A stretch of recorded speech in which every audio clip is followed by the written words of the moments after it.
Hi, today I'd like to introduce to you the HIL solutions comprising of two equipment, which is the HIL hardware in the loop, which provides real-time simulation, as well as this power amplifier, which is a 4-quadrant power supply from iTech. Okay, so let me give you a scenario. Using the HIL, you can perform the modeling and the simulation of the motor drive, but after you have modeled and you have simulated, you want to test it on an actual motor. Now this motor is running on a high voltage. The voltage is higher than what the simulated voltage output from the HIL can provide. So you will need an interface, which is a power amplifier, and that is where the IT7906 come in. This IT7906 will take the low voltage analog signal, alright, and amplify it to the rated voltage of the motor, and that's why it's spinning right now. The IT7906 is particularly suited for HIL applications because it has a response time of less than 200 microseconds, meaning that if the HIL sends a voltage change, it will be outputted from the power supply within 200 microseconds.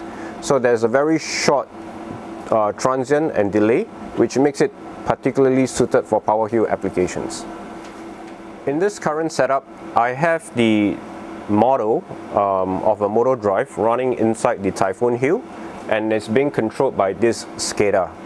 And the simulated signal is then sent across the analog interface to this power amplifier, which then drives this motor. Right now, I have also the Teledyne LaCroix oscilloscope that is probing the line-to-line voltage of the motor as well as the line current. And you can see here that the yellow trace represents the voltage of the phase A, and the pink trace is the line current of phase A. Using this whole setup, I can then quantify and characterize the performance of my model as well as the motor. For example, I want to see how the motor can brake and see the current consumption. So I can just use the SCADA. I can just put the oscilloscope on a single trigger mode to see what happens when the motor starts to brake. So on my SCADA, I will now slow down the motor, and you can see that this is captured by the oscilloscope. Alright, the oscilloscope shows you what happened to the current and line voltage when the motor starts to brake. As you can see, initially they are all in phase, both the current and the voltage. And once the motor starts to slow down, you can see that there is a change in the phase. Alright, in an AC power supply, a change in phase shows that the direction of the current has been momentarily reversed, which means that the current and the power is being sent into the power supply.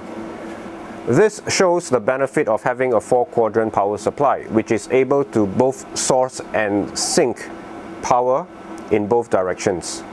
If this was a normal power supply, when the motor brakes, the energy that is being generated from the braking motor will go back into the power supply, and it may damage the power supply because it's not designed to sink current. So with that, I conclude the short presentation of our 3 instruments working together in this HIL configuration, and I hope you enjoy the video. Thank you.